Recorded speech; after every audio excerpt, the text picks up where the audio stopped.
le sceptre, ou je suis le vrai sceptre.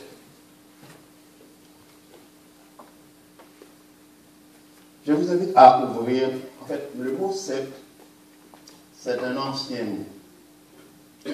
On va tout simplement dire, je suis le tronc, c'est le tronc de l'arbre.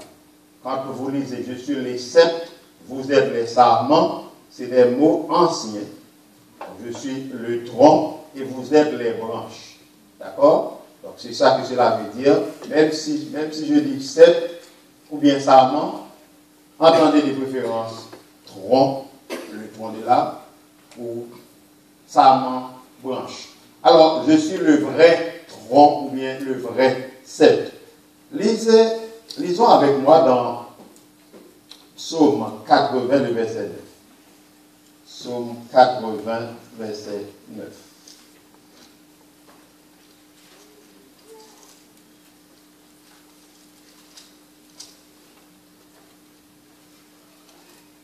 Tu avais arraché de l'Égypte une vigne.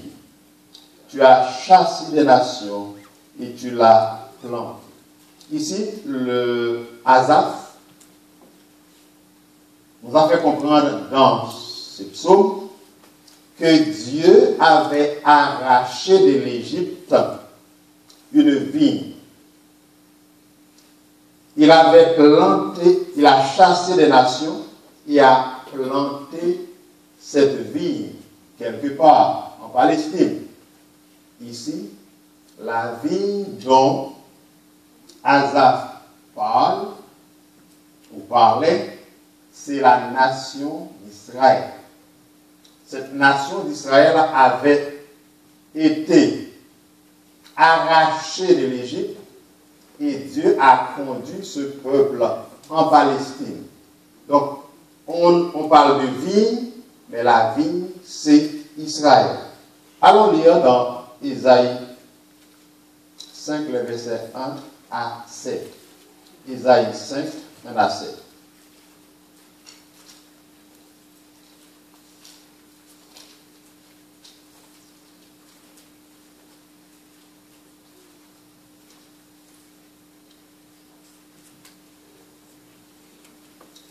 Si vous regardez juste dans la tête, on va voir la vigne de l'Éternel. Je chanterai à mon bien-aimé le cantique de mon bien-aimé sur sa vigne. Mon bien-aimé avec une vigne sur un coteau fertile. Il en remia le sol, ôta les pierres et y mit un plan délicieux. Il bâtit une tour au milieu d'elle et il creusa aussi une cuve. Puis il espéra qu'elle produirait de bons raisins. Mais elle en a produit de mauvais. Maintenant donc, habitants de Jérusalem et hommes de Juda, soyez juges entre moi et ma vigne. Qui avait-il encore à faire à ma vigne que je n'ai pas fait pour elle? Pourquoi, quand j'ai espéré qu'elle produirait de bons raisins, en a-t-elle produit de mauvais? Je vous dirai maintenant ce que je vais faire à ma vigne. J'en arracherai la terre pour qu'elle soit broutée. J'en abattrai la clôture pour qu'elle soit foulée aux pieds. Je la réduirai en ruine. Elle ne sera plus taillée, ni cultivée. Les ronces et les épines y croîtront. Et je donnerai mes ordres aux nuées, afin qu'elle ne laisse plus tomber la pluie sur elle. La vigne de l'Éternel des armées, c'est la maison d'Israël. Et les hommes de Juda, c'est le plan qu'il chérissait. Il avait espéré de la droiture, et voici du sang versé, de la justice, et voici des cris de détresse. Dieu avait tout fait pour sa vigne. Il l'a plantée dans un terrain fertile, il a pris soin de sa vigne, il a fait tout ce qu'un vigneron devrait faire pour sa vigne, mais malgré tout, la vigne n'a pas produit les résultats escomptés, les fruits escomptés. Et Dieu a dit, bon, puisque la vigne ne donne pas les fruits que j'attendais d'elle, alors voici ce que je vais faire. Je vais fermer les écluses des cieux. Donc la pluie ne tombera pas sur cette vigne. Je vais laisser abattre les haies. Donc les animaux vont pouvoir venir faire tout ce qu'ils veulent dans cette vigne. Parce que la vigne, malgré le fait que j'ai pris soin de cette vigne, elle n'a pas donné les fruits que j'attendais. Et un peu plus tard, au verset 7, on nous a dit, la vigne de l'Éternel des armées, c'est la maison d'Israël. Et les hommes de Juda, c'est le plan qu'il chérissait. Il avait espéré de la droiture, et voici du sang versé. De la justice, et voici des cris de détresse. Ce que l'Éternel attendait, c'était de bons fruits. Quels fruits il attendait? Il attendait que cette vigne soit obéissante, que les hommes d'Israël, que la nation israélite soit obéissante. Il attendait que cette nation marche dans la droiture. Il attendait que cette nation marche dans la justice, pratique la justice. Et malheureusement, on versait du sang, on faisait toutes sortes de mauvaises choses. Les choses que Dieu hait, c'est ce qu'on faisait. À partir de ce moment-là, Dieu a dit, puisqu'il n'y a rien à faire avec cette vigne-là, donc je vais permettre à cette vigne d'aller en captivité. Je vais enlever la protection, la haie. Donc on va pouvoir faire n'importe quoi avec cette nation, puisque la nation ne m'écoute pas. La nation ne marche pas dans la droiture. Cette nation ne marche pas dans la justice. À partir de ce moment-là, donc je vais enlever ma protection. Donc quand on parle de la vigne, on parle d'Israël. La Bible nous fait comprendre ce que la nation israélite n'a pas fait en tant que vigne de l'Éternel. Jésus l'a fait. Tournons les pages de notre Bible dans Jean le chapitre 15 maintenant. Jean 15.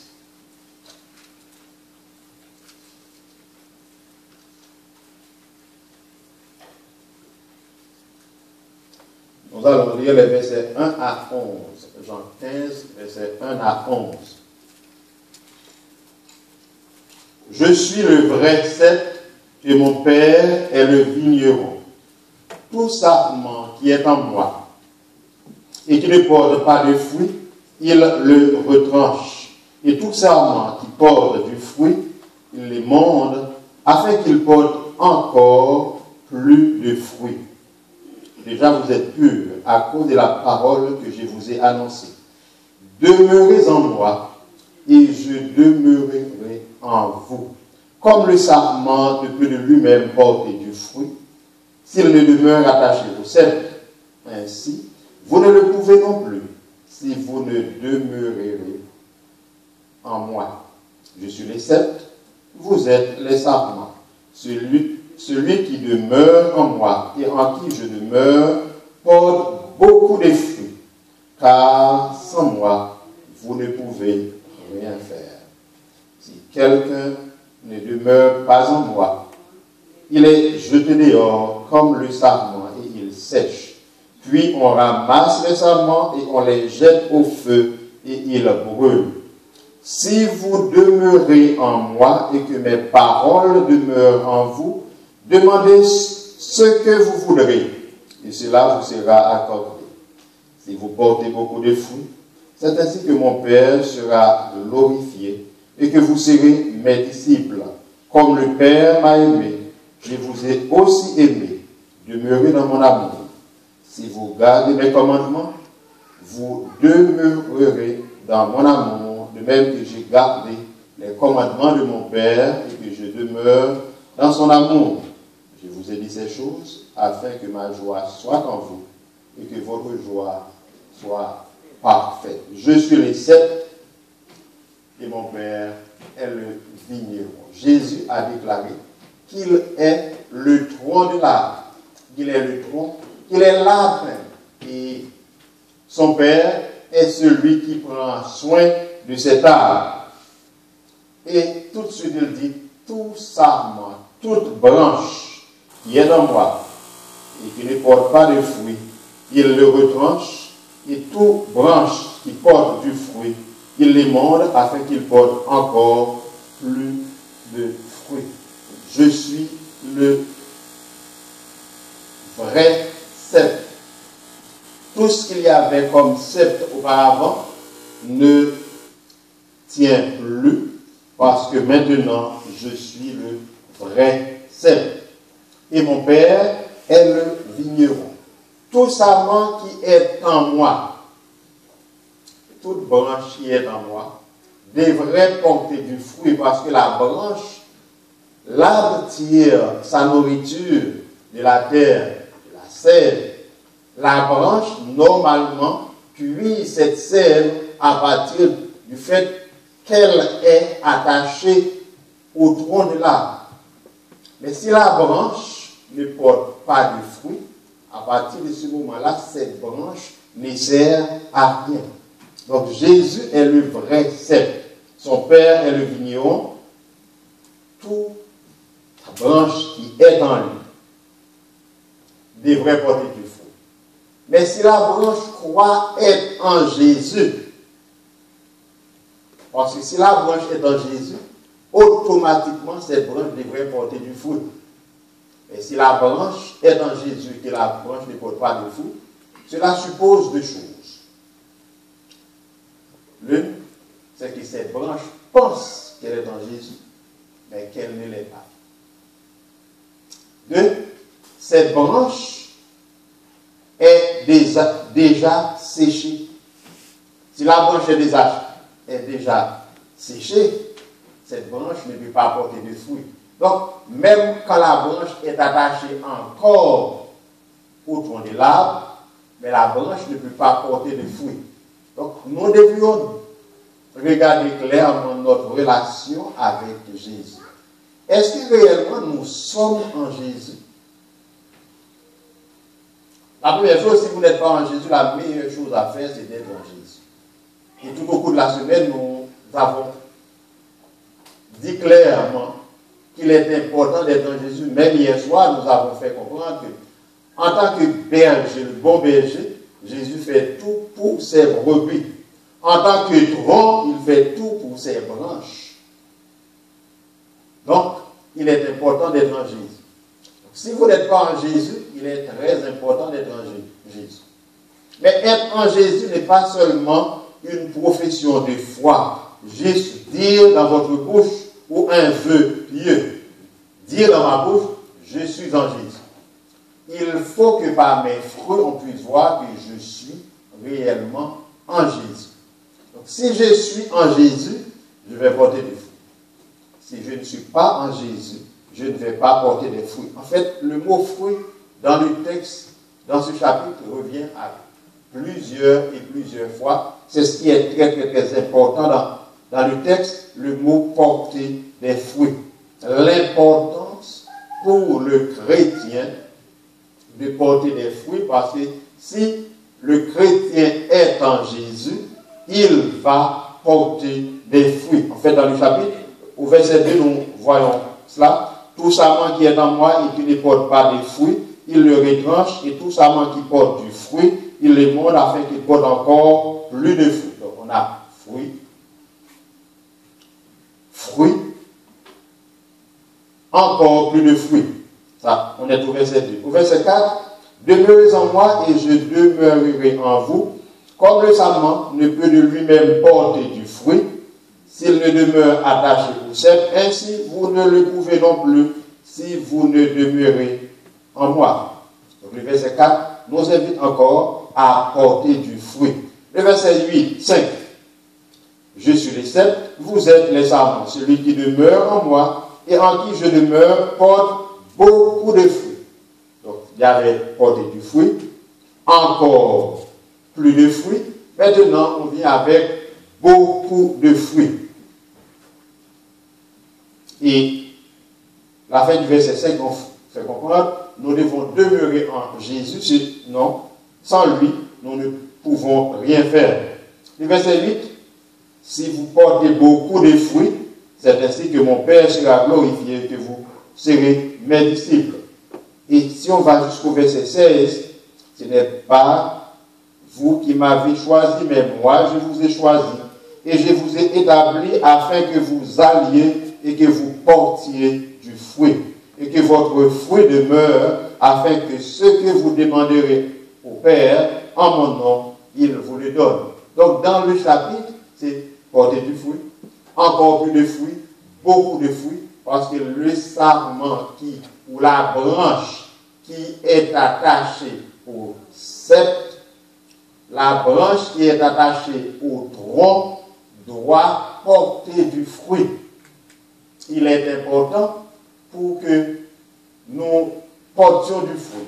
Voilà pourquoi il est important de regarder attentivement notre relation avec Jésus. Est-ce que nous avons réellement une bonne relation avec Jésus?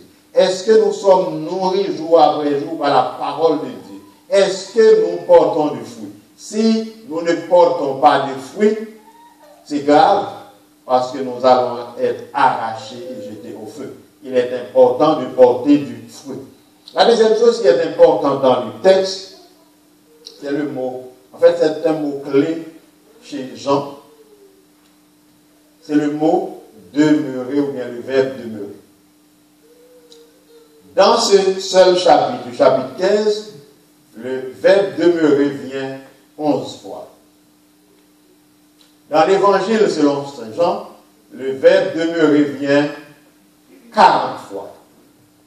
Et dans les épîtres de Jean, le même verbe se trouve 27 fois. Dans la théologie des gens, demeurer en Christ est un mot-clé, c'est important. Parce que si nous ne demeurons pas en Christ, nous ne pourrons pas être sauvés. Mais qu'est-ce que Jean veut dire quand il parle de demeurer en Christ? Premièrement, il veut dire accepter Christ comme son sauveur personnel. Quand on demeure en Christ, c'est parce qu'on l'accepte comme son sauveur personnel. Quand on accepte Christ comme son sauveur personnel, on demeure en Christ. Jean veut dire aussi, quand il parle de demeurer en Christ, croître, grandir en Christ selon Jean 8, verset 31. Et 1 Jean 2, verset 19 et 24, il veut dire grandir en Jésus. Persévérer dans la foi. Quand il parle de demeurer en Christ, il faut grandir en Jésus et persévérer dans la foi. Mais dans ce chapitre aussi, Jean nous dit, quand nous demeurons en Christ, ce que nous faisons. Les versets 9 et 10. Si vous gardez mes commandements, vous demeurerez dans mon amour, de même que j'ai gardé les commandements de mon Père et que je demeure dans son amour. Le verset 9, comme le Père m'a aimé, je vous ai aussi aimé, demeurez dans mon amour. Et il nous donne la recette comment demeurer dans son amour. Dans ce chapitre, c'est en gardant ses commandements. Donc, pour Jean, demeurer en Christ veut dire beaucoup de choses, mais dans le chapitre qui nous concerne, le chapitre 10, il nous invite à garder les commandements de Dieu. C'est ainsi que nous demeurons dans l'amour de Dieu. Et comme je vous dis, dans ce seul chapitre, il mentionne le verbe demeurer 11 fois. Il est important pour Jean que chaque chrétien qui répond réellement du nom chrétien, chaque chrétien sincère, chaque chrétien digne de son nom, de demeurer en Christ. Et il l'a dit, sans moi, vous ne pouvez rien faire. Si je ne peux rien faire sans Jésus, alors si je veux faire quelque chose, si je veux porter du fruit, il faut que je demeure en Jésus. Et Jean nous dit la manière de demeurer en Jésus dans ce chapitre, c'est de garder ses commandements. Donc il est important de garder les commandements de Dieu. Parce que si nous ne gardons pas les commandements de Dieu, nous ne demeurons pas en lui. Et il nous dit encore dans le chapitre, vous êtes mes amis si vous faites ce que je vous commande. Si vous gardez mes commandements, à ce moment-là, vous êtes mes amis. Mais si vous ne gardez pas mes commandements, vous n'êtes pas mes amis. Celui qui est ami de Jésus demeure dans l'amour de Jésus. Celui qui est ami de Jésus garde les commandements de Jésus. Celui qui est ami de Jésus accepte Jésus et persévère dans la foi. Il est important de demeurer dans l'amour de Jésus.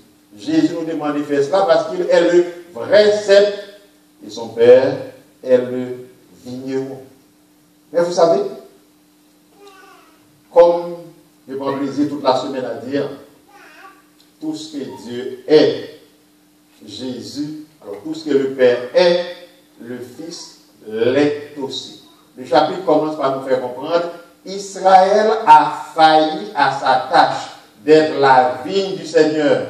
Jésus est venu, parce qu'Israël n'avait pas fait la volonté de Dieu, Jésus est venu, il a fait la volonté de Dieu jusqu'au bout, donc il est la vraie vigne, il est le vrai cep, et son Père est le vigneron. Mais regardez dans Luc, le chapitre 13, c'est le verset 6 à 9, pour voir quelque chose. Luc 13, verset 6 à 9. Il dit aussi cette parabole. Un homme avait un figuier planté dans sa vigne. Il vint pour y chercher du fruit et il n'en trouva point. Alors il dit au vigneron, voilà 3 ans que je viens chercher du fruit à ces figuiers et je n'en trouve point. Coupe-les. Pourquoi occupe-t-il la terre inutilement? Le vigneron lui répondit, Seigneur, laisse-les encore cette année. Je creuserai tout autour et j'y mettrai du fumier. Peut-être, à l'avenir, donnera-t-il du fruit. Sinon, tu le couperas. Ici, l'homme qui est venu chercher du fruit, c'est Dieu. Dans Jean chapitre 15, Dieu était le vigneron, Jésus, le tronc, le cep. Ici, Jésus qui donne la parabole, l'homme qui vient chercher du fruit, c'est Dieu qui envoie son fils Jésus. C'est Dieu qui vient chercher du fruit. Alors Dieu vient chercher du fruit, il a dit, on a travaillé pendant 3 ans, il n'y a rien qui est sorti. Donc, cette vigne, ces figuiers occupent la terre inutilement. Donc on va là-bas, on va le couper. Et Jésus dit, lui, le vigneron maintenant, il prend la parole et dit non, donne-lui encore une autre chance. On va lui donner encore beaucoup plus de soins pendant une année. Si on n'en trouve pas, à partir de ce moment-là, on va faire ce que tu veux faire. Jésus, on pourrait dire beaucoup de choses dans cela, rentrer dans toute l'histoire d'Israël pour montrer effectivement qu'à partir, après la mort de Jésus, Jésus est monté au ciel, parce qu'un an après, effectivement, Israël a perdu son statut, le statut qu'il avait en tant que nation, il a perdu ce statut-là. Mais ce qui est important dans le texte, c'est que Jésus est ici le vigneron. Dieu était le vigneron auparavant, Jésus est le vigneron. Et c'est un vigneron très patient. Il a travaillé pendant 3 ans, on l'a rejeté, mais il demande une extension. Il demande une prolongation pour que nous puissions l'accepter, faire sa volonté. Jésus, encore, frappe à la porte de chacun de nous. Il est patient, comme je me plais à dire chaque soir, mais sa patience aura un jour une limite. La porte de la grâce sera fermée un jour, mais il est encore là, il est patient. Il donne encore une chance, une seconde chance, une énième chance, que sais-je. Mais il donne encore une chance à ceux qui ne l'ont pas encore accepté afin qu'il puisse l'accepter. Vous qui l'avez déjà accepté, il vous demande de porter des fruits, de demeurer en lui afin que vous puissiez porter des fruits, de garder ses commandements, de faire ce que vous devez faire, de persévérer dans sa parole, afin que vous puissiez porter des fruits. À ceux qui ne l'ont pas encore accepté, parce que demeurer signifie accepter, mais demeurer signifie aussi s'ancrer en lui afin de pouvoir apporter des fruits. À ceux qui ne l'ont pas encore accepté, il vous demande de l'accepter. Il vous demande de l'accepter parce qu'il veut vous donner la vie. Il vous demande de l'accepter parce qu'il sait si vous ne l'acceptez pas, vous serez perdu à tout jamais. Il vous demande de l'accepter parce qu'il sait, si vous ne l'acceptez pas, cela veut dire que vous acceptez son adversaire, et son adversaire, tout ce qu'il veut, lui, c'est d'avoir le plus grand nombre possible pour aller périr ou brûler avec lui dans le feu. Donc c'est le but de l'autre, c'est d'avoir votre paix. Le but de Jésus, c'est de vous sauver. Si Satan veut vous perdre, Jésus veut à tout prix vous sauver. Voilà pourquoi il frappe encore à la porte de votre cœur ce soir. Il vous dit dans Apocalypse 3, le verset 20, « Voici, je me tiens à la porte et je frappe. Si quelqu'un entend ma voix et ouvre la porte, j'entrerai chez lui, je souperai avec lui et lui avec moi. » Ne voulez-vous pas ouvrir la porte de votre cœur afin de permettre à Jésus d'y entrer? Et ainsi, vous allez demeurer en lui. Ainsi, vous allez pouvoir garder ses commandements. Ainsi, vous allez pouvoir porter des fruits. Vous allez porter du fruit. Vous allez porter encore des fruits. Et vous allez encore porter beaucoup de fruits. Jésus vous rappelle, sans lui, vous ne pouvez rien faire. Est-ce vrai qu'on ne peut rien faire sans Jésus? Bien sûr, vous pouvez faire beaucoup de choses, beaucoup de mauvaises choses sans Jésus. Vous n'avez pas besoin de Jésus pour faire les mauvaises choses. Quand les textes disent vous ne pouvez rien faire, vous ne pouvez rien faire de bon si Jésus n'est pas en vous. Voilà pourquoi pour faire ce qui est bien, pour pratiquer la justice, pour pratiquer la droiture, pour marcher avec Dieu, pour persévérer dans sa parole, pour porter des fruits, vous avez besoin de l'accepter comme votre Seigneur et votre Sauveur personnel. Voilà pourquoi il continue à frapper à la porte de votre cœur, parce qu'il sait que sans lui, vous ne pouvez rien faire. Ne voudriez-vous pas ouvrir la porte de votre cœur et permettre à Jésus d'y entrer? Nous voulons voir que c'est là votre désir le plus sincère. Si tel est le cas, est au nom de vous. Tous ceux-là qui désirent que Jésus entre dans le cœur, je vous les invite.